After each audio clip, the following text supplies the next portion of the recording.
Hey everyone, welcome back to another reaction video. Today we're reacting to Film Theory. Disney is finally dead. Here's why. I mean, I can already guess what this is about.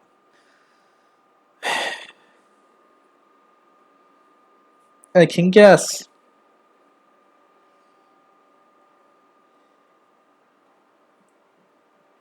A lot of the shows and movies and all that Disney has been making for a while, depending on the subject, has been steadily declining in fan favorite.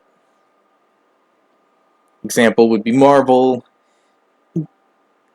After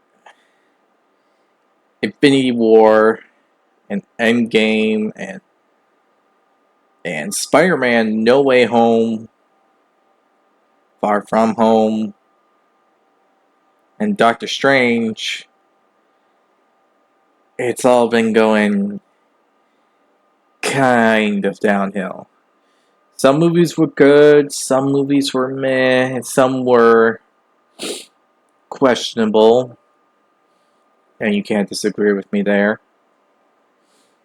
And because there is a lot of people that can actually say this. Because a lot of those shows were okay, especially when they made it into like episodes or a series, and it started out okay, then it gets like questionable some episodes, sometimes not, and sometimes some have a good end and sometimes it doesn't, which kind of breaks the whole thing with all the Marvel stuff, because every time we had like a movie for these characters, introduction to Iron Man, we had a movie, but we at least knew who he was.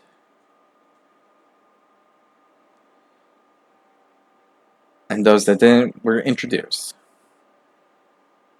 What I'm saying is, we had all these, like, from beginning of the whole Marvel thing to Endgame and Spider-Man No Way Home, basically. I honestly thought Doctor Strange did really good. Multiverse of Madness, that was amazing. Then it gets questionable after that. But yeah, everything from there to there has been an incline to advance their story and all that. But I guess all the new stuff for... I'm not going to go into it. You know what? I think this is just going to explain it. If you want me to talk about this, leave it down in the comment section below. I wouldn't mind talking about it. It's just... I don't want to keep off point from here. Because there's some stuff that I have ideas of why the title is what it is. So, let's see if I'm right. If you enjoyed this reaction video, hit the like button down below, hit the subscribe button, support the channel, support the content provided, and so on and so forth. Hit the notification button, be notified immediately when a new video comes out. And if you have any videos you'd like to recommend, or if you do want to see me talk about all these Disney films, then put it down in the comment section below. Or, like, the Marvel decline, as I like to call it. Anyway, yeah. Just do that. And the link to this video would be down in the description below. You just need to read the full description, not like a small piece of it. It's all down there. You just need to open the whole thing up to see the original video. Now with this said, hope you all enjoy. And let's start this reaction. Disney is dying, and it's easy to see why. Between back-to-back flops, burning Disney Plus, and films that just missed the mark, Disney is in trouble. But today, I've got the solution, and the answer that the House of Mouse is looking for is right here on YouTube.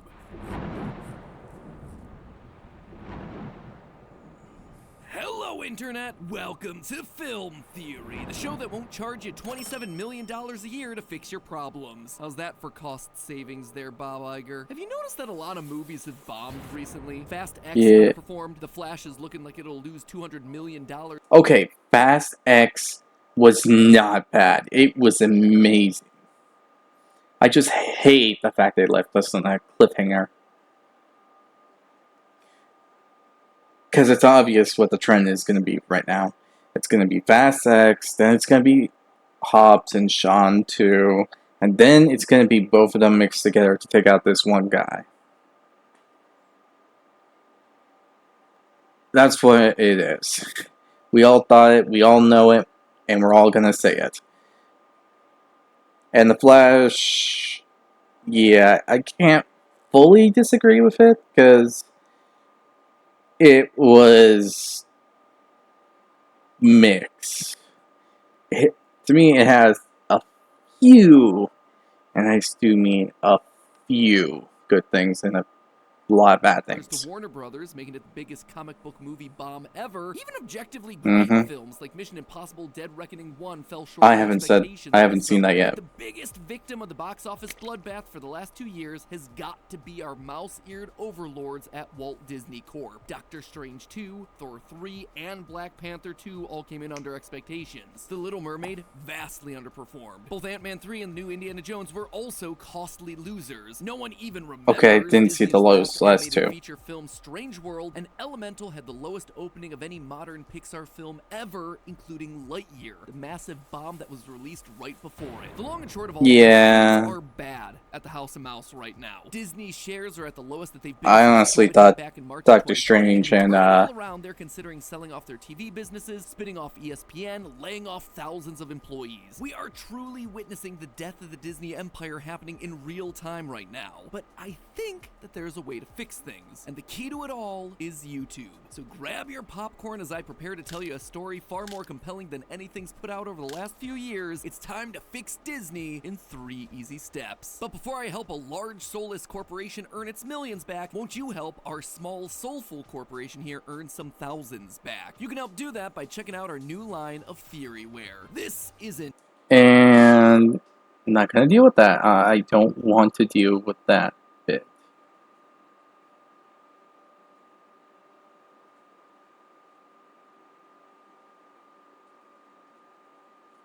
Fashion channel now. And I think honestly that this is a great first step in that. So go check out all the awesome new fashionable merch that we have on the website. And hey, who knows? Maybe one day we'll open up a Theorist store all to ourselves at the local mall. I hear there's quite that would be pretty cool. Disney locations that could use some new tenants. Speaking of, let's talk more about that Disney dilemma, shall we? Basically, when you break it all down, Disney's problems largely boil down to 3 major topics: streaming, budget, and story. So let's go through them point by point, starting with streaming. One thing that when they first start a streaming service is that you need a steady flow of content to make it work, to keep people hooked on the platform. And making content tends to be expensive, hence the elongated merch push they just went through. But even if you thread the needle and manage to solve both of those issues, making lots of content for a relatively cheap price, it just opens a well of new issues that are more difficult to solve. Let me explain. To prevent people from bouncing off the platform, most of Disney's star studios have been relegated to content factories to feed the Disney Plus machine. In 2020, Disney held an Investor Day presentation where they had Marvel and Lucasfilm announce 10 projects each, and Pixar announced another 6. It wasn't all streaming focused, but a whole lot of it was. In addition, the service has been flooded with Disney dipping into all its other major IPs. Live-action remakes of Peter Pan, serialized versions of High School Musical, the return of nostalgic classics like Willow, and the launch of anticipated new IP like Artemis Fowl. Disney owns some of the most beloved IP on the planet, and they've been pulling it all off the shelves to try and keep their content offering on Disney Plus robust, and most importantly, sticky, to keep all those finicky streaming audiences that are quick to cancel a subscription. Despite it being difficult and expensive to stay on that online content treadmill, at least on the surface, it looks like Disney managed to thread the needle. But in achieving that, they've actually exposed themselves to a problem that's far worse: brand dilution. There's no arguing that pretty much every single one of these cherished franchises has become significantly less special over the last 5 years. The live animations have been pretty questionable. Toy Story 4, Lightyear, Toy Story 5. You can only go to the pump so many many times before the audience can smell a shameless cash grab. Going back to those Yeah, Lightyear the was Star Wars ones, they were not a quietly big canceled. fan of it, actually. I'm not a gonna Boba Fett solo movie, a trilogy from Ryan Johnson, another gonna trilogy from the disagree. Game of Thrones guys. When something new from Star Wars gets announced at this point, there's little trust that it's ever going to see the light of day, and even less trust that it's going to be good. Andor, for instance, it was legitimately great. Seriously, it was Never the heard of best it. thing that Star Wars has produced in years. But you know why no one watched it? Because it was buried under a slew of underwhelming projects like the Book of Boba Fett, Obi-Wan Kenobi, late season Mandalorian, and Episode 9. People lost trust with the brand. Okay, As a that result, makes sense. prioritized watching all the new stuff that was rolling out. The MCU is having the exact same issue right now. Look at this. Phase 1 had 746 minutes of content spread over 5 years. Phase 2, 757 minutes spread over 3 years. And then you had Phase 3 at 1,500 minutes spread over another 3 years. That was a pretty significant jump, but it was nothing compared to Phase 4. Thanks in part to the introduction of Disney Plus and the requirement for streaming content, Phase 4 had a staggering 3,500 minutes spread across only 2 years. There's been more MCU content in the last 2 years than the preceding 12 combined. A Marvel release used to feel like an event, like you had to see it. Nowadays, though, it's quite literally a weekly occurrence. So, of course, people are going to be less excited for new installments like Secret Invasion, regardless of their quality. Don't worry, we're going to address the quality here in a second. What's worse, in their drive to Disney Plus, the mouse has lost out on a lot of money they probably didn't need to. Looking at the list of original films created and released by Disney, so many of them are going straight to Disney Plus without making any money in a theater. This year alone, across all their studios, 6 of the 14 Disney films so far have premiered directly on Disney Plus or Hulu with no additional cost. In 2022, a whopping 27 premiered on streaming and only 16 were in theaters. Now compare all that to 2018, the year before Disney Plus launched, where Disney released only 10 films total, all of which obviously went to the theaters. Not only do these streaming premieres mean that they're losing a lot of money from the theatrical window, but it becomes an even bigger issue when you combine it with our next major problem, budgeting. The budgets for so many modern blockbusters, and especially those made by Disney, are just out of control. Indiana Jones and the Dial of Destiny cost $300 million to make. Guardians 3 and The Little Mermaid, $250 million each. Quantumania, a cool $200 mil. They even spent $150 million on Haunted Mansion. Why would you spend $150 million on a Haunted Mansion movie? And the true number is probably more like $300 million if you include the marketing for it. Even Disney's animation wing isn't safe. Both Encanto and Strange World cost somewhere between $135 and $180 million to make, while almost all of Pixar's latest releases put their budgets between $150 and $200 in range. Now, you might be looking at all this and wow, that's a lot, but aren't all movies super expensive? And the answer is yes, but also no. Yeah, they cost hundreds of millions of dollars, but not that many hundreds of millions of dollars. When you look at other massive blockbusters currently in theaters, most are not looking like this. Oppenheimer had a massive cast and incredible experimental filmmaking techniques, and it cost just $100 million to make. John Wick 4, elaborate action sequences with top-tier stunt work and incredible set designs at multiple real-world locations, also cost just $100 million. Barbie is the biggest movie of the summer. It has iconic art direction, detailed fictional Never seen it. I wasn't a big fan of watching the Barbie movie. I'm still waiting to go see Oppenheimer. The released Teenage Mutant Ninja Turtles movie cost $70 million, while Puss in Boots: The Last Wish and Across the Spider-Verse and the Super Mario Brothers movie were all at about $100 million each. All of these are half to a third of what Disney is paying to make their movies, and it doesn't take a rocket scientist to understand that it's a lot easier to get back what you put in when you're only $70 million in the hole as opposed to $200 million. All of this begs the question of why though? Why are these movies so expensive? Well, it's complicated and it ultimately comes down to a lot of different factors. An over-reliance on CGI, a push to develop new technologies, writing that just doesn't keep budgets in mind. But one of the biggest contributors to the inflation of a movie's budget over at Disney that a lot of people don't talk about are reshoots. A reshoot is where a film brings back the cast and crew to refilm scenes that didn't work, or to film new scenes that become needed as they get into the editing process. Don't get me wrong, reshoots are a perfectly normal part of production, and they can really help bring a movie together. A lot of very successful films have had reshoots. Back to the Future, E.T., Rocky, that's not the sort of stuff I'm talking about here. What I'm talking about is when a movie studio sees the rough cut of a movie, gets cold feet, and then suddenly decides they basically need to start over from scratch. Probably the most famous example of this is Zack Snyder's Justice League, but Disney, they too have been guilty of this a lot lately. Most publicly with Solo: A Star Wars Story. Originally, that movie was directed by Phil Lord and Chris Miller, the two guys behind Spider-Verse and the Lego Movie. But Disney didn't like what they saw, and so they hired Ron Howard to reshoot an estimated 80% of the movie, thereby doubling its budget to somewhere around $300 million. Now, as we all know, Solo did not do super well. It only grossed about $400 million worldwide. A number that suddenly becomes a lot less painful to look at if your original budget was just $125 million. But all the streaming and budgeting changes in the world are going to be useless if they continue to fail at our third main point, story. So many yes, failing the at making story. a story that's both worth telling and that audiences want to hear. Disney keeps hoping that you can still slap a brand name onto something and it'll sell, but that just doesn't work anymore. Audiences aren't stupid. They can tell when a story is being told just because the bean counters think it's gonna make money. Like, who asked for Zootopia 2, Frozen 3, Inside Out 2, Toy Story 5? All of those are real movies that are happening in the near future, even though it feels like that list should be a parody. Honestly, I was okay with the end of Toy Story 4. It just seemed like the perfect... No, actually, it wasn't. It was emotional at the end, I'll admit, but...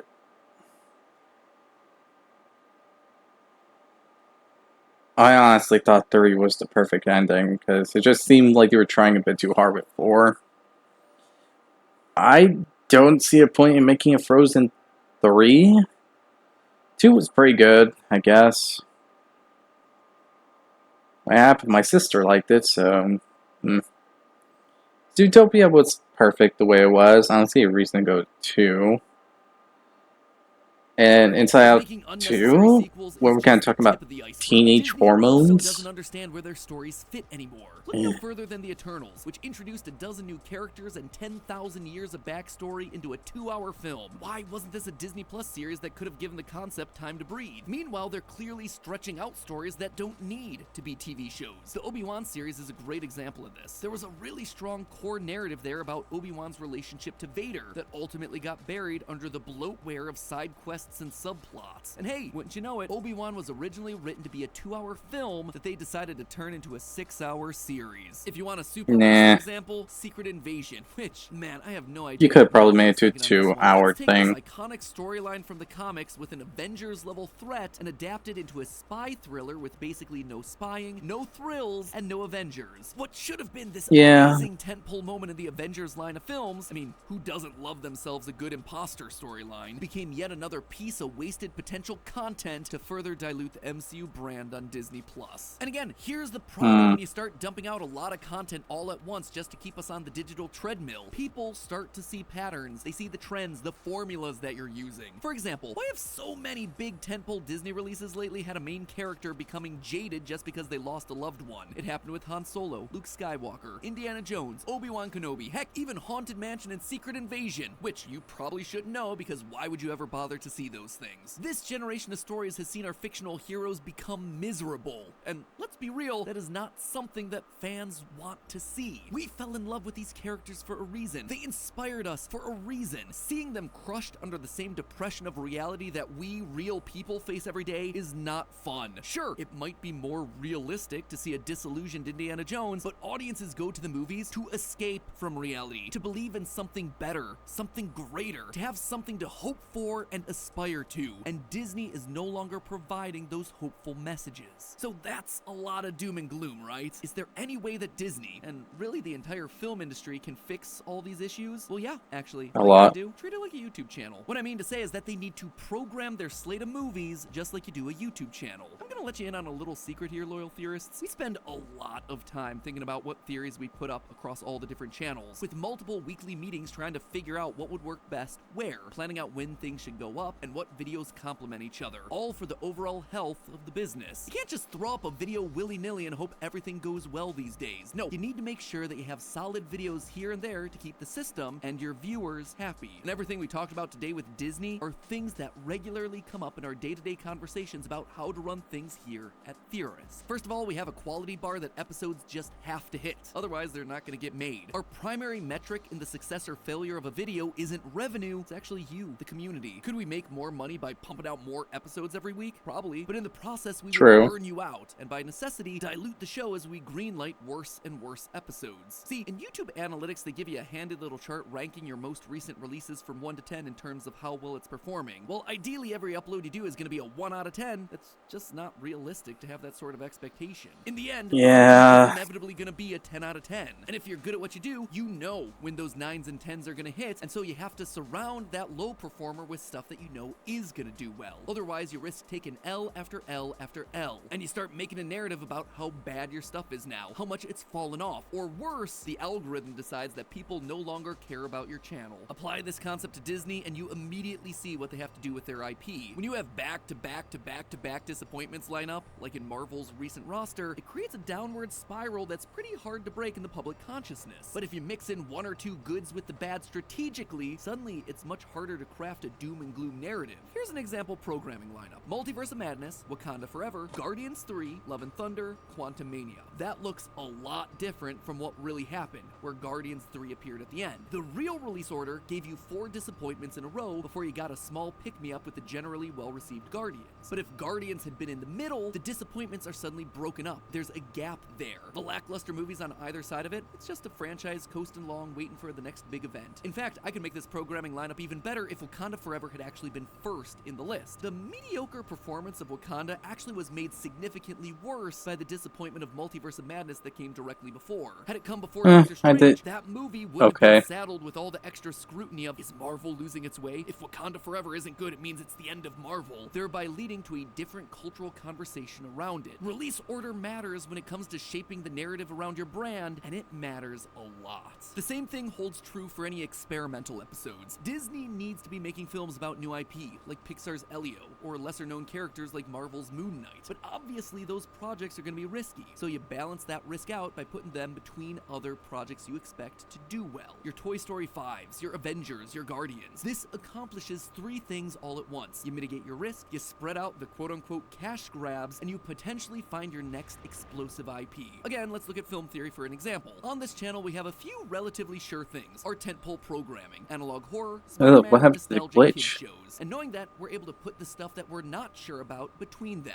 And then, if something surprises you and it does manage to explode, bam! You have yourself a new strong subject to slot other unknowns in between. That is literally what happened to us with the Backrooms. We weren't sure how that one was gonna do, and it ended up doing gangbusters, with people wanting more and more of our analysis videos while they wear their new absurdly comfortable theory wear hazmat puffer jackets. The gamble paid off. That does look cool. But we also know that we can't release too many of those things in too quick of succession. We can't release a Backrooms theory every single week, because even though they'll do well, people will eventually stop caring if we do too much, and they'll stop coming back because we're no longer adding anything to the conversation. Does that sound familiar, Star Wars? How about you, Marvel? Can you relate? And just in general, when you're running a YouTube channel, you gotta know what episode ideas are gonna work best as shorts and which ones merit a full video. We don't try to take something that's clearly a short and then bloat it into a full 15-minute video, or vice versa. Just like Disney shouldn't be looking at something that's clearly an hour-and-a-half movie and trying to turn it into a 10-episode miniseries just so they get more watch minutes on their streaming app. Content needs to fit where it tells the best story. Lastly, in terms of our budgeting, we have to make sure that an episode can make back the money that we're spending on making it, paying the writers and editors that are working on it, and we budget it just based on the AdSense we expect to make from that video. Anything extra that we get from brand deals or merch sales or whatever is a nice plus. It allows us to expand the team, to do more ambitious projects, but we can't budget every single video that way because eventually we're gonna lose that bet, and we can't run the business anymore. Think of our AdSense like your box office, Disney. Sure, every now and then we could do a more expensive video, something that takes a bit more time, or just invest in a passion project. That's gonna be maybe a once or twice a year thing, not an every release thing. Disney, you can't keep releasing $300 million movie after $300 million movie without knowing that you're gonna earn that back at the box office. Budget according to what you know you're gonna earn in the theaters. That way, all the ancillary stuff, that's all gravy. Anything you earn on top of that, boom, it's a bonus. You became that much more profitable. You know what's gonna help with that? Fixing your reshoot issue. Let me tell you, as I was researching this episode just as someone running a media company, my jaw hit the floor when I saw how often companies like Disney are doing reshoots that majorly overhaul the movie. How are you rolling on day one without having a clear vision that the writers, directors, producers, and studio have all agreed to? At Theorist, we don't do an episode unless all of our senior creative team are on the same page about what that episode's gonna be. And more importantly, when we work with brands, we require that every single stakeholder review and lock the script before shooting begins. That way, no one makes can ask sense for a last-minute change. We learned early that those reshoots and re-edits cost a fortune, killing our process. But by forcing everyone to get on the same page early, even if it's painful and slows the process down a bit at the beginning, it saves so much time, money, and a ton of headaches on the other, much more expensive end of the production process. All in all, in their desperate bid to try to catch up to Netflix with their streaming service, throwing money at their problems in hopes that they'll go away, Disney lost sight of what made entertainment work since the very beginning. Making what you can, making what you're good at, keeping it on budget, and telling a story that's worth telling. And if we here on YouTube can do it, they have no excuse. Or if they can't get their act together, maybe the death of Disney was ultimately for the best. But hey, remember, go check out that new line of theory wear. Again, I cannot stress enough just how much work went into all these items, because we wanted this to be more than just your typical YouTuber merch, like, well, just slap the logo on it. No, these are actual clothing items that have high quality fabrics, expert details, and stuff that's gonna make you feel incredible when you wear it. So please, do me a favor, go check out all the cool stuff that we made by heading on over to our Theoryware website. Link is in the description below, or maybe it's on screen right now. I don't know, maybe through the magic of editing we can make that happen. And as always, my friends, until next time, remember, it's all just a theory. A film theory. And cut.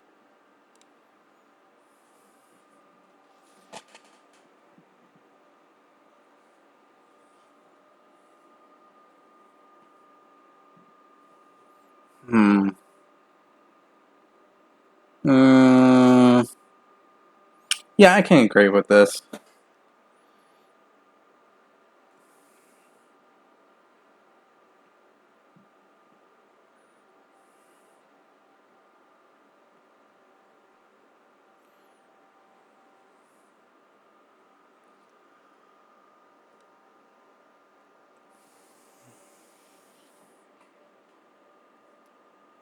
Yeah, I can agree with this. The whole thing going on makes sense.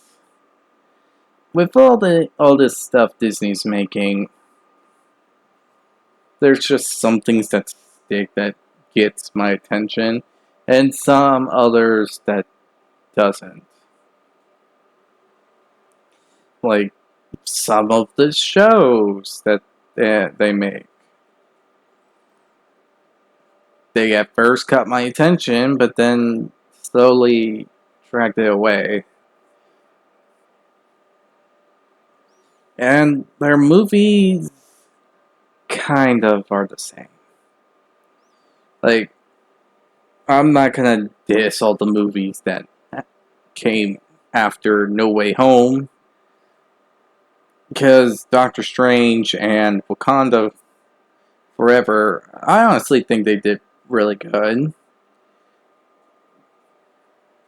Not amazing like all the other movies, but they did good. They did good. Though it was kind of questionable, admittedly.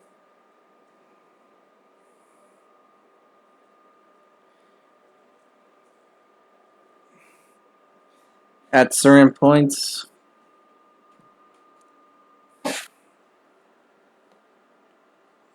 And then when it came to other films, when the film starts and all that, it starts good, but then as time goes on, you realize some parts don't keep your attention and some others do. So, yeah. Like, I can say Thor, Love and Thunder. I did pay attention to a lot of the film, but I'll admit, at certain points I just stopped paying attention and just zoomed out. And when I came back in, it was either something that still didn't really grab my attention, or something that actually did grab my attention, and I was fully invested in the film. So, yeah, it's kind of like that. And sometimes the TV shows are just like that as well. And I just stop paying attention until a part does grab my attention. And it's basically like that. The live action movies can kind of pull the same thing with their storylines. That they're not being very diverse with it. Like, it seems like they're more focused on trying to make sure everything is done as fast as possible, when they could just take their time, make sure everything's right in the points that they're doing, see if it works, and then just keep going from there. This is what it feels like when it comes to the more recent stuff Disney has done. It feels like they're more like rushing. They're rushing everything.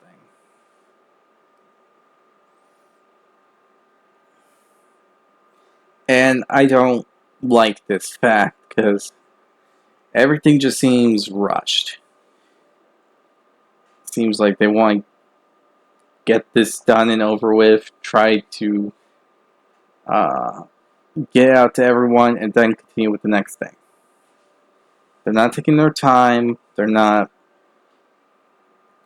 doing anything like that from what is going on. And I hate this fact. It's the thing. That's my personal opinion on what's going on. It just feels like they're rushing with everything going on.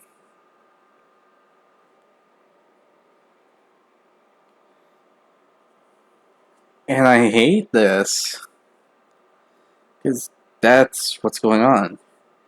And it also seems like they're prioritizing other stuff when they find something else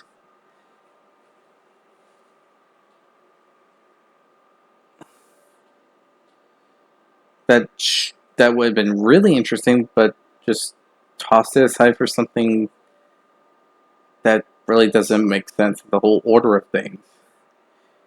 I mean, with Marvel, when it first started, there was actually an order with everything. Because we had Iron Man 1, we had the Incredible Hulk, we had Iron Man 2, then we had Thor, then we had Captain America. I think, I actually forgot which year the first Thor movie came out. Was it before Iron Man 2 or after Iron Man 2?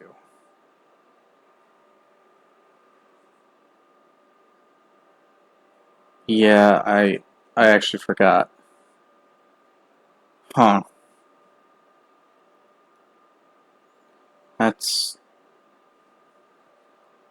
Wow, I really need to look this up. Anyway, yeah, that's really my thoughts on this. It just feels like they're trying to make everything stick. And try to make something last as long as they can, like what was said in this video. They're just like trying to throw ideas to keep the series going. When in all honesty, sometimes a short thing is better than a long thing. Like all these projects involving the new things they're trying to do, like Inside Out 2, I don't see a good point to make a second one. I mean, what are we going to talk about? Teenage hormones? How the teenage body reacts? Adult life? Like, what the heck? Frozen 2, I wasn't really a huge fan of the sequel, since it just feels like they tried to bring in a story of why Elsa had magic, but they kind of made it work, and the ending was good enough and explains what's going on and all this and all that. Basically, it was good enough to be something that's very likable and enjoyable, in my opinion. Yeah, those that like the series. Honestly, I just think Frozen 1 was just like the perfect end, and that's it. Now, Toy Story, it should have ended at 3. It feels like the perfect end. It seems like they were trying to drag it on. I mean, they made it emotional and all that.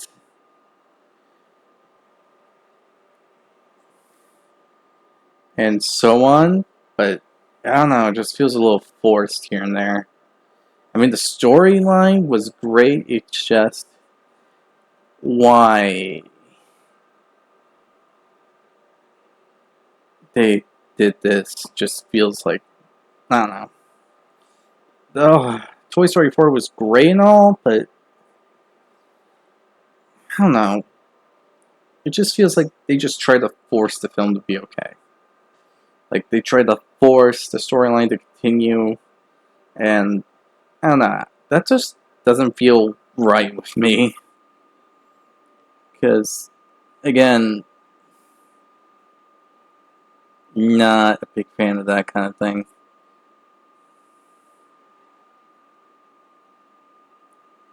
What was the 4th thing they did?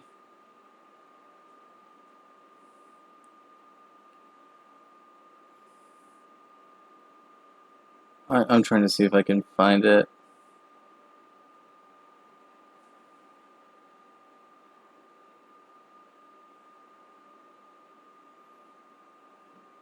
Nah, Zootopia 2.